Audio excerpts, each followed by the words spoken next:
Praise the lord. దేవుని పరిశుద్ధ నామానికి స్తోత్రాలు చెల్లిస్తూ ఉన్నాను. దైవ జ్ఞానము ఆధ్యాత్మిక కార్యక్రమాన్ని చూస్తున్న మీకందరికి కూడా యేసు ప్రభు పేరిట శుభములు తెలియపరుస్తూ ఉన్నాను. ఈ యొక్క కార్యక్రమంలో అనేక దీవెనకరమైన విషయాలు దేవుణ్ణి గురించి, పరిశుద్ధ గ్రంథాన్ని గురించి అనేకమైన వివరాలు సందేశాల రూపంలో అందించబడుతూ ఉన్నాయి. అవన్నీ కూడా టీవీలో ప్రసారం అవుతూ ఉన్నాయి. అంతేకాకుండా యూట్యూబ్లో కూడా అందరికీ అందుబాటులో ఉంటూ ఉన్నాయి. దైవ జ్ఞానం పాల్ అని టైప్ చేసి మీరు సెర్చ్ చేసినట్లయితే మీకు ఆ వీడియోస్ అన్నీ కూడా చూడటానికి, మేలు పొందటానికి వీలవుతుంది. కాబట్టి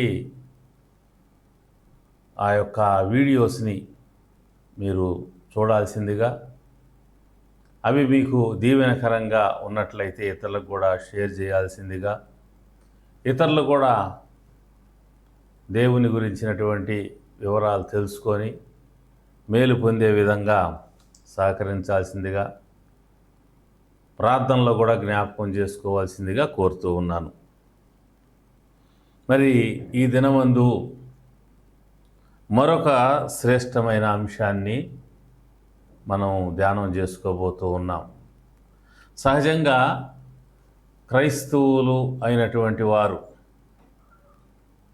ఒక పదాన్ని ఎక్కువగా వాడుతూ ఉంటారు. యేసు రక్తం, యేసు రక్తం జయం, సిలువ రక్తం జయం అని చెప్పుకుంటూ ఉంటారు. మరి పాటలు కూడా పాడుకుంటూ ఉంటారు. ఇమ్మానుయేలు రక్తము ఇంపైన ఊటగని పాట, నీ రక్తమే నన్ను శుద్ధీకరించిన పాట, రక్తమే యేసు రక్తమే అనేటువంటి పాట. ఇలాగా యేసు ప్రభు రక్తాన్ని గురించి గానం చేస్తూ ఉంటారు. అయితే ఇది తెలిసినటువంటి వారికి చాలా బలాన్ని, ఆనందాన్ని కలిగించేటువంటి అంశంగా ఉంటుంది. తెలియని వాళ్ళకి కొంత ఇబ్బందిని, భయాన్ని కూడా కలిగించేటువంటి పదంగా ఉంటుంది. మరి విమర్శించాలని కాసుకొని కూర్చున్నటువంటి వారికి విమర్శ చేస్తూ ప్రజలని మరి వ్యతిరేకంగా పోగు చేయటానికి ప్రయత్నం చేసేవారికి ఇది ఒక ఆయుధంగా కూడా ఉపయోగపడుతూ ఉంది. ఏదేమైనప్పటికీ చాలా కీలకమైనటువంటి అంశం ఇది. మరి విమర్శించే వాళ్ళకి తెలియనందువల్ల వాళ్ళు ఆ విధంగా విమర్శిస్తూ ఉంటారు. పురాతన ప్రపంచంలో వివిధ మతాల్లో రక్తమును గురించిన ప్రస్తావన ఉన్నది, రక్తము యొక్క ప్రాధాన్యత ఉన్నది. బైబిల్ చాలా పురాతనమైన గ్రంథం కాబట్టి సృష్టి జరిగింది మొదలుకొని ఈ సృష్టి అనేటువంటిది ముగిసిపోయేంత వరకు కూడా ఉండేటువంటి విషయాలకు సంబంధించినటువంటి వివరాలతో నిన్న గ్రంథం కాబట్టి ఇందులో రక్తమును గురించిన ప్రస్తావన చాలా విస్తారంగా ఉంది. మరి టోటల్ బైబిల్లో మనం గమనించినట్లయితే 447 సార్లు రక్తము అనేటువంటి పదం వాడబడింది. అంటే అంత ప్రధానమైనటువంటిది. మరి ఎందుకు ఇంత ప్రాధాన్యత రక్తము అనేటువంటి దానికి బైబిల్లో ఉన్నది అని మనం కానీ గమనించినట్లయితే,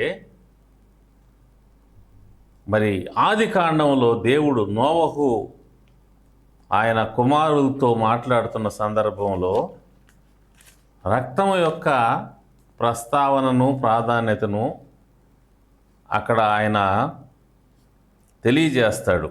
9వ అధ్యాయం ఆది కాండము 3వ వచనము నుంచి, ప్రాణము గల సమస్త చరములు మీకు ఆహారమగును, పచ్చని కూర మొక్కలనిచ్చినట్లు వాటిని మీకు ఇచ్చి ఉన్నాను.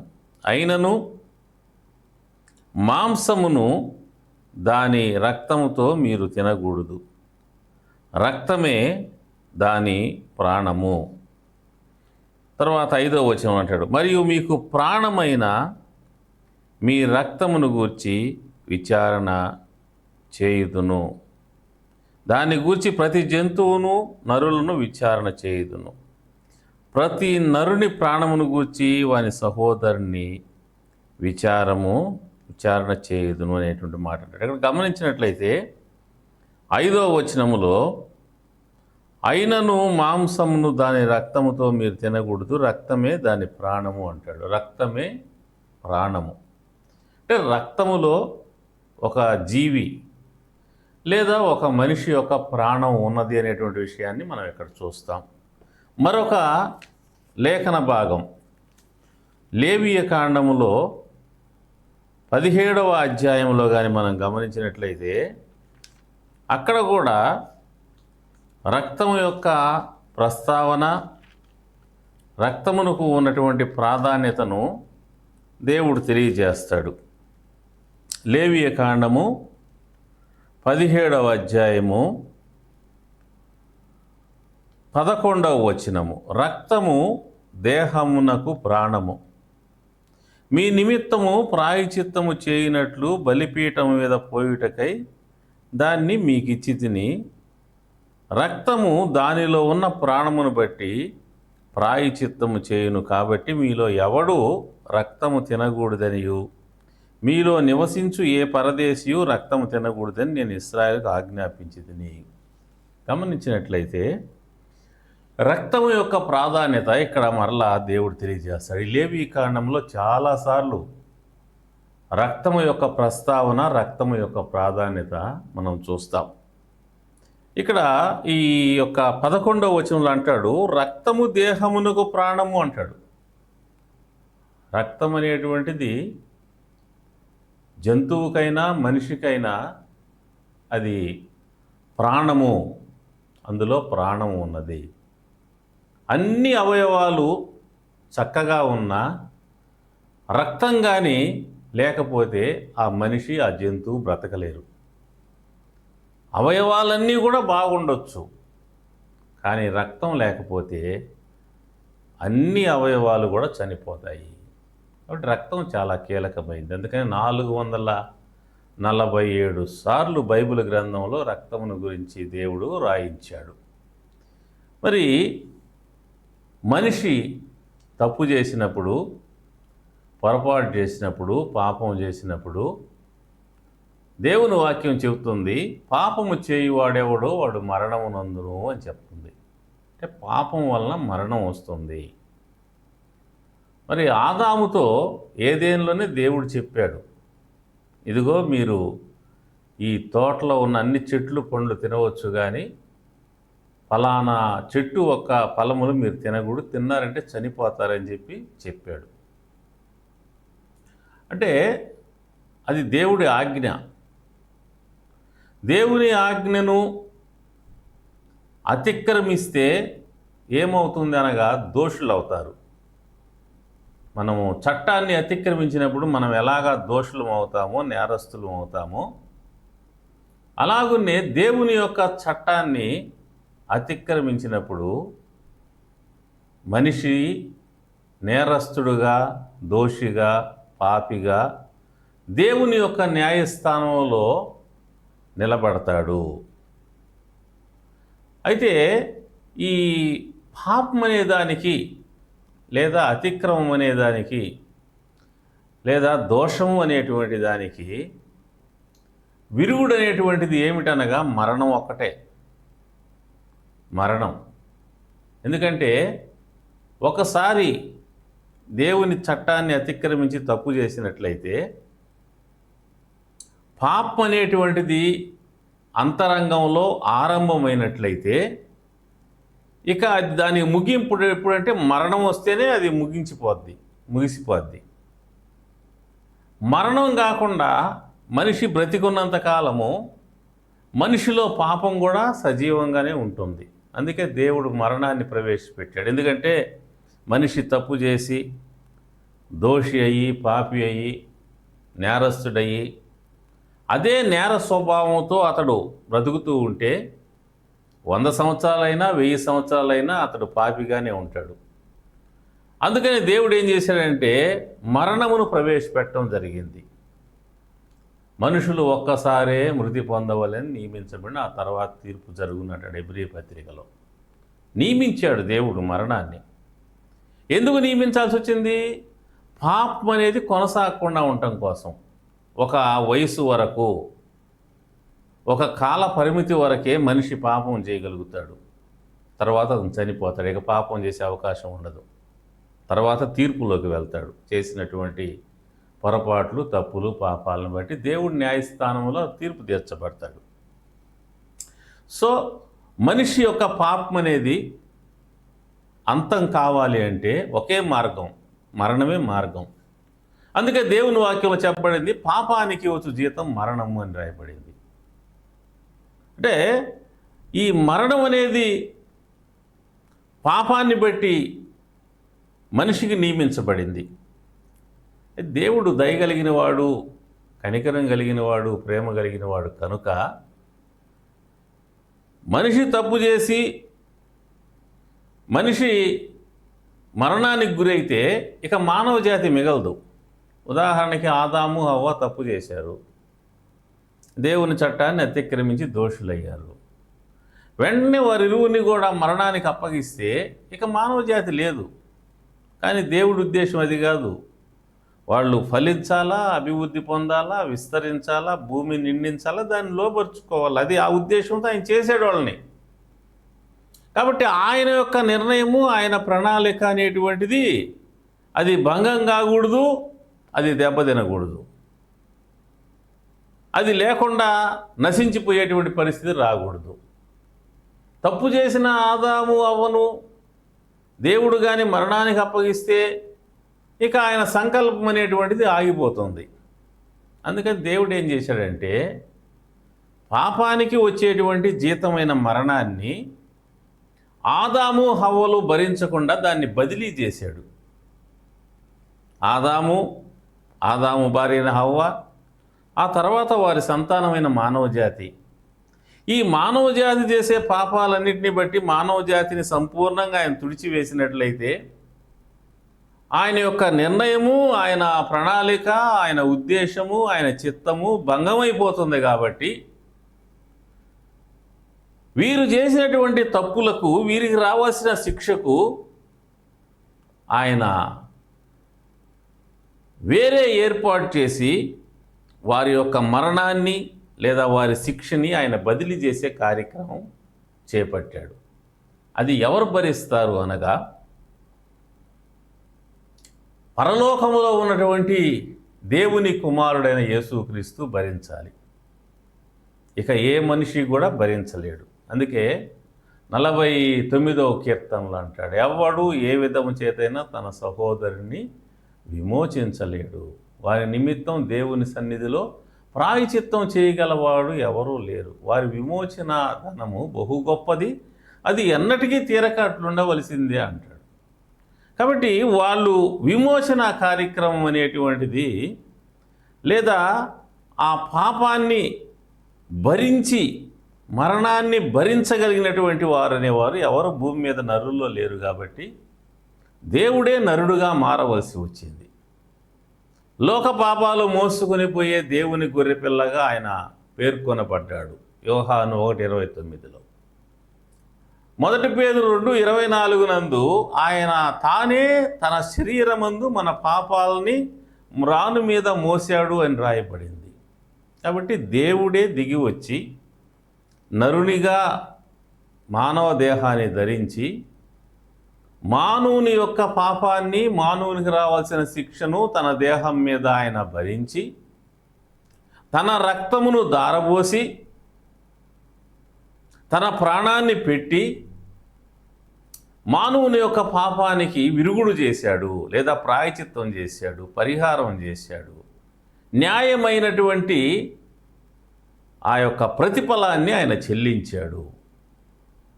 ఎందుకని యేసు ప్రభువు మాట్లాడుతూ మార్కు సువార్త 10:45 అంటాడు, మనుష్య కుమారుడు పరిచారం చేయించుకున్నట్టుకు రాలేదు కానీ పరిచారం చేయటానికి అనేకులకు ప్రతిగా అనగా బదులుగా విమోచన క్రయధనముగా తన ప్రాణం ఇవ్వటానికి వచ్చాడని మనం చూస్తాం.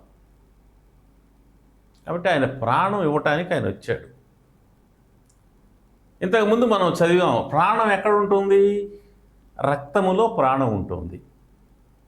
కాబట్టి యేసుక్రీస్తు ప్రభు యొక్క రక్తము శిలువలో మానవుని నిమిత్తము దారబోశాడు.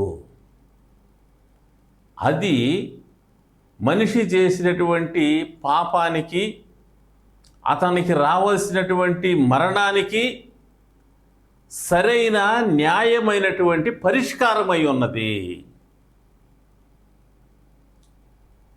అయితే యేసు ప్రభువు రావటానికి ముందు కాలంలో ఏం జరిగిందంటే, యేసు ప్రభు వచ్చే వరకు యేసు ప్రభువుకు బదులుగా గొర్రెపిల్లను దేవుడు నియమించాడు. యేసు ప్రభు ఏమో దేవుని గొర్రెపిల్లగా వచ్చాడు. ఈయన రావటానికి ముందుగా ఈ లోకంలో ఉన్న నిర్దోషమైన గొర్రెపిల్లల్ని ఆయన బలి పశువులుగా నిర్ణయించడం జరిగింది. బలి పశువులుగా నిర్ణయించడం జరిగిందంటే ఆ యొక్క పాపాలని అవి మోస్తూ ఆ తప్పు చేసిన వ్యక్తికి ప్రతిగా అతని ప్రాణానికి బదులుగా ఇది ప్రాణం పెట్టడం వల్ల మనిషికి క్షమాపణ కలిగేటువంటి ఏర్పాటును దేవుడు చేశాడు. క్రీస్తు వచ్చే వరకు తాత్కాలికంగా పాత నిబంధన కాలములో బలులను దేవుడు ఏర్పాటు చేశాడు, రక్త ప్రోక్షణాన్ని దేవుడు ఏర్పాటు చేశాడు. అందుకని పాత నిబంధన గ్రంథంలో ఉన్నటువంటి విషయాల గురించి హెబ్రీ పత్రికలో రాస్తూ, హెబ్రీలు రాసినటువంటి పత్రిక 9వ అధ్యాయమునందు ఈ విధంగా రాయబడి ఉన్నది. 9వ అధ్యాయము 22వ వచనము, మరియు ధర్మశాస్త్రము ప్రకారము సమస్త వస్తువులు రక్తము చేత శుద్ధి చేయబడిననియు రక్తము చిందింపకుండా పాప క్షమాపణ కలగదనియు సామాన్యంగా చెప్పవచ్చును. సమస్త వస్తువులు రక్తము చేత శుద్ధి చేయబడే ఏర్పాటు, రక్తము చిందించుట వలన పాప క్షమాపణ కలిగేటువంటి ఏర్పాటు దేవుడు చేశాడు. రక్తం అంటే ఏంటి? ప్రాణము అని గమనించాలి. మనం ఎప్పుడు ఆ మాట గుర్తుపెట్టుకోవాలి. ఒక జీవి యొక్క ప్రాణము ఎక్కడ ఉన్నదంటే రక్తంలో ఉన్నది. ఈ యొక్క రక్తం బలిగా అర్పించబడిన బలి పశువు యొక్క రక్తము దేవుని సన్నిధిలో అది ప్రోక్షింపబడినప్పుడు ఆ రక్తం ఏం చెప్పద్ది అంటే, ఈ వ్యక్తి తప్పు చేశాడు, ఇతను మరణానికి పోతాడు, అయితే ఇతనికి బదులుగా నేను ప్రాణం పెట్టాను కాబట్టి అతని ప్రాణాన్ని విడిపించు ప్రభువా అని చెబుతుంది. యేసు ప్రభువు రక్తం చేసే పని కూడా అదే. ఇప్పుడు యేసు ప్రభు వచ్చాడు, చచ్చిపోయాడు, తిరిగి లేచాడు, పరలోకానికి వెళ్ళాడు. ఎలా వెళ్ళాడు? తన స్వరక్తంతో వెళ్ళాడు. అదే విషయాన్ని ఇక్కడ మనం చూస్తాం. హెబ్రీలు రాసినటువంటి పత్రిక 9వ అధ్యాయము 12వ వచనం చదువుతాం, గమనించండి. మేకల యొక్కయు కోడెల యొక్కయు రక్తముతో కాక తన స్వరక్తముతో ఒక్కసారే పరిశుద్ధ స్థలములో స్వరక్తము, తన సొంత రక్తాన్ని, దేవుడు తన సొంత రక్తాన్ని తీసుకొని తండ్రి అయిన దేవుని యొద్ద ప్రవేశించాడు. ఆ రక్తం చెప్తుంది, ఇదిగో ఇతను తప్పు చేశాడు, ఇతడు శిక్ష అనుభవించాలి తండ్రి, అయితే ఈ శిక్షను నేను భరించి ప్రాణం పెట్టిన రక్తాన్ని దారబోశాను. ఇదిగో ఈ రక్తం అనేటువంటిది నా ప్రాణమై ఉన్నది, ఆ ప్రాణానికి బదులుగా ఈ ప్రాణము నేను అర్పించాను, నీవు అంగీకరించుమని చెప్పి దేవుని దగ్గర విజ్ఞాపన చేస్తాడు. సో ఆ రక్తమనే మన పక్షంగా మొరపెడుతుంది, విజ్ఞాపన చేస్తుంది. అందువల్ల దేవుడు ఆ ప్రాయచిత్తమును అంగీకరించడం జరుగుతుంది. దేవుడే ఏర్పాటు చేశాడు. మానవ జాతి నశించిపోకూడదని మానవులు చేసిన పాపాలకు విరుగుడిని తన కుమారుడైన యేసుక్రీస్తు ద్వారా ఏర్పాటు చేసి, యేసు ప్రభు వచ్చి సిలువలో రక్తం కాచి ప్రాణం పెట్టి తిరిగి లేచి పరలోకానికి వెళ్ళేటువంటి సమయం వచ్చే వరకు కూడా తాత్కాలికంగా కొంతకాలం పాటు గొర్రెపిల్ల, నిర్దోషమైనటువంటి గొర్రెపిల్లల యొక్క, కోడెల యొక్క, మేకల యొక్క రక్తాన్ని ఏర్పాటు చేసి, ఈ రక్తం అనేది రాబోయే రక్షకుని యొక్క రక్తానికి ఇది ముందు గుర్తుగా, ఛాయగా ఉంది కాబట్టి ఆయన దృష్టిలో పెట్టుకొని మనిషి పక్షంగా అర్పించబడినటువంటి రక్తమును దేవుడు చూసి అతన్ని క్షమించేటువంటి వాడు. అద్భుతమైనటువంటి ఏర్పాటు. దేవుని ప్రేమ ఉన్నది ఇందులో. ఇది భయపడాల్సిన విషయం కాదు, ఇది ఇబ్బంది పడాల్సిన విషయం కాదు, ఇది విమర్శించాల్సిన విషయం కాదు. ఇందులో ఉన్న దేవుని ప్రేమ, మానవుణ్ణి కాపాడటానికి దేవుడు పడిన తపన, దేవుని యొక్క ఆరాటం, దేవుని యొక్క అభిమానం, దేవుని యొక్క కనికరం, ఈ యొక్క రక్త ప్రోక్షణ అనేటువంటి ఏర్పాట్లో దేవుడు భద్రం చేశాడు. అందుకనే ఎప్పుడైతే ఈ రక్తము మనిషి కొరకై చిందించబడుతుందో, మనిషిని గురించి దేవుడు ఒక మాట అంటాడు. ఏమంటాడో చూడండి. యోబు గ్రంథంలో 33వ అధ్యాయంలో 23, 24 చదువుతాను, గమనించండి. నరులకు యుక్తమైంది ఏదో దాన్ని వానికి తెలియచేయుటకు వేలాది దూతల్లో గనుడగు ఒకడు వానికి మధ్యవర్తి అయి ఉండిన ఎడలా దేవుడు వాని యందు కరుణ చూపి పాతాళములోనికి దిగి వెళ్లకుండా వాణ్ణి విడిపించుము, ప్రాయచిత్తము నాకు దొరికినని సెలవిచ్చును. ప్రాయచిత్తము నాకు దొరికినని సెలవిచ్చును అంటే ఇక్కడ రాయబడిన మాట ఏంటంటే, వేలాది దూతల్లో గనుడకు ఒకడు మధ్యవర్తి అయి ఉన్న ఎడల, మధ్యవర్తి అయినటువంటి వ్యక్తి ప్రాయచిత్తము చేసిన ఎడల దేవుడు ఏమంటాడు అంటే, మధ్యవర్తి ద్వారా ప్రాయచిత్తం చేయబడింది కాబట్టి ఆ తప్పు చేసిన వాడిని, పాపం చేసిన వాడిని, పొరపాటు చేసిన వాడిని, మరణానికి పాత్రుడైనటువంటి ఆ మనిషిని విడిపించు అని ఆజ్ఞ ఇస్తాడంట ఆయన. ఎవరికి ఆజ్ఞ ఇస్తాడు? మనిషి తప్పు చేసినప్పుడు, పాపం చేసినప్పుడు, దోషం చేసినప్పుడు, చట్టాన్ని అతిక్రమించి నేరస్తుడైనప్పుడు అంధకార సంబంధమైన అధికారంలోకి అతడు వెళ్ళిపోతాడు. అందుకనే కొలసీ పత్రికలో మనం చూస్తాం 1వ అధ్యాయంలో, దేవుడు మనల్ని అంధకార సంబంధమైన అధికారంలోంచి విడుదల చేసి తాను ప్రేమించిన తన కుమారుని రాజ్య నివాసులుగా చేసిన మాట మనం చూస్తాం కదా. సో దేవుడు అంధకార సంబంధమైన అధికారములో ఉన్నటువంటి వాడికి విడుదల కలుగు చేస్తున్నాడు, విమోచనం కలుగు చేస్తున్నాడు. దేని ద్వారా? రక్తము ద్వారా. రక్తము అనేటువంటిది లేవీకాండం 17వ అధ్యాయం చదివినట్లుగా అది ప్రాయచిత్తము చేయును, అది వెలగా అర్పించబడుతుంది, వెలగా అంగీకరించబడుతుంది. అందుకనే మరి యేసు ప్రభు వచ్చి రక్తమును దారబోయటం జరిగింది. యెషయా గ్రంథం 53వ అధ్యాయంలో చివర్లు అంటాడు, మరణము నొందినట్లు అతడు తన ప్రాణము దారబోసెను అంటాడు. ప్రాణం అంటే రక్తం. యేసు ప్రభు యొక్క రక్తము దారబోయబడటం వల్ల మనిషి యొక్క పాపాలకు ప్రాయచిత్తము లభించినది. ఈ ప్రాయచిత్తమును బట్టి దేవుడు అంటాడు, నాకు ప్రాయచిత్తం దొరికింది, నాకు వెల దొరికింది, నాకు న్యాయమైన ప్రతిఫలం దొరికింది, నా న్యాయాన్ని, నా న్యాయస్థానాన్ని తృప్తిపరచగలిగిన, సాటిస్ఫై చేయగలిగినటువంటి ప్రాణం అనేటువంటిది నాకు దొరికింది. ఆ ప్రాణానికి బదులుగా ఇదిగో నా కుమారుని యొక్క ప్రాణము అర్పించబడుట చేత కుమారుని ఆశ్రయించినటువంటి ఈ వ్యక్తిని విడిపించు అని సాతానుకు ఆజ్ఞ ఇస్తాడు. అప్పుడు అంధకార సంబంధమైన అధికారుల బందీగా ఉన్న మనిషిని అపవాది విడుదల చేయగా దేవుడు అతన్ని తన రాజ్యంలోకి తీసుకొని వస్తాడు. అపవాది ఇంకా మాట్లాడలేడు.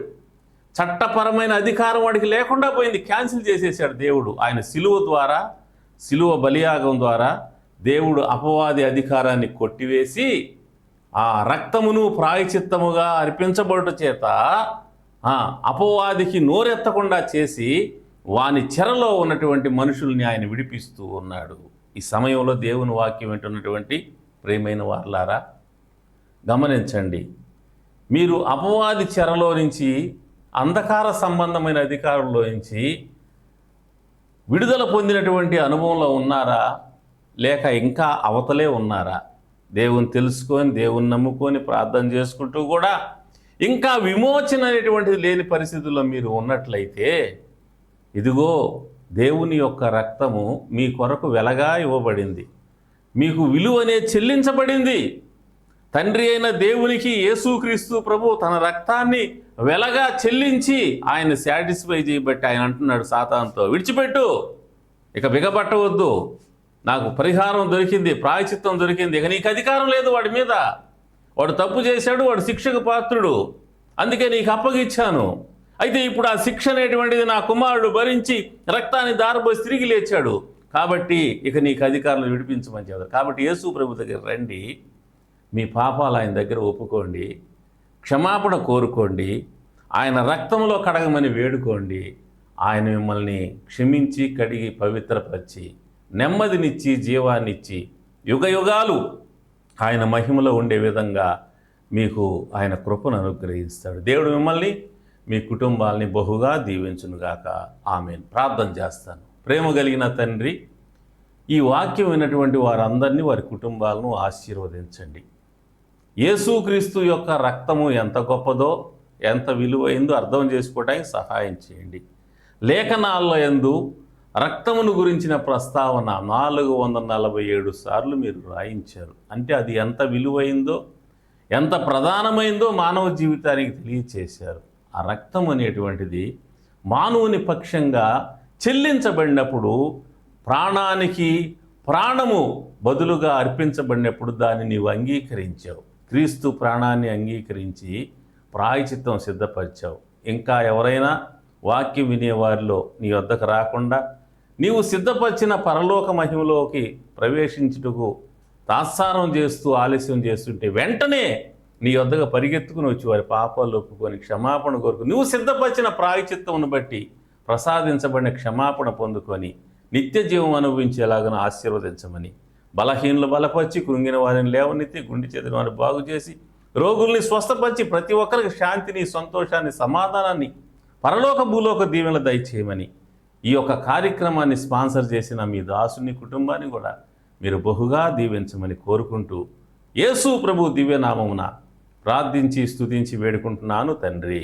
ఆమేన్. పరమ తండ్రి అయిన దేవుని ప్రేమ, ప్రభు రక్షకుడు యేసుక్రీస్తు వారి కృప, ఆదరణకర్త పరిశుద్ధాత్మ దేవుని యొక్క అన్యోన్య సహవాసం, సమాధానం, సకల ఆశీర్వాదాలు మీకు, మీ కుటుంబాలకు సదాకాలం తోడై ఉండునుగాక. ఆమేన్.